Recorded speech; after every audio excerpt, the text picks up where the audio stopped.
50 ചില്ലാനം കൊല്ലം അറഫാ മണ്ണിൽ വെച്ചുകൊണ്ട് മുഅ്മിനീങ്ങൾക്ക് ദുആ ചെയ്തു കൊടുത്ത ഈ ഒരു മഹാൻ നിങ്ങൾ ആലോചിച്ചു നോക്കൂ.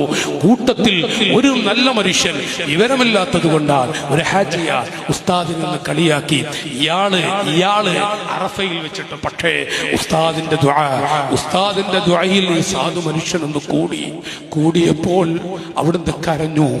ഈ മഹാനെയാണോ ഞാൻ തെറി വിളിച്ചത്? വിളിക്കാൻ ബാക്കിയൊന്നുമില്ല. അവിടുന്ന് അറഫയിലെ ദുആയും മറ്റൊക്കെ കഴിഞ്ഞിട്ട് ആ സാധു എനിക്ക് ഉസ്താദിൽ നിന്ന് കാണണം, അവിടുന്ന് നിങ്ങൾക്ക് തന്നെ പോയി കാണാലോ, അവിടെ ഇരിക്കുന്നുണ്ടല്ലോ. ആ സാധു ചെന്നു ഉസ്താദിനോട് പറയാ, ഉസ്താദേ നിങ്ങൾ വിവരമുള്ള ആളല്ലേ? ഞാൻ വിവരമില്ലാത്ത ആളാണ്. ഞാൻ നിങ്ങളെ കുറെ അനാവശ്യം വിളിച്ചിട്ടുണ്ട്, നിങ്ങൾ പൊരുത്തപ്പെടൂലേ?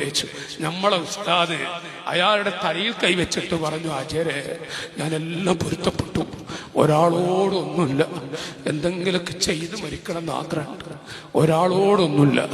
ഇതാണ് നമ്മുടെ ഉസ്താദിന്റെ ജീവിതം, ഇതാണ് ദീൻ പഠിപ്പിച്ചതും.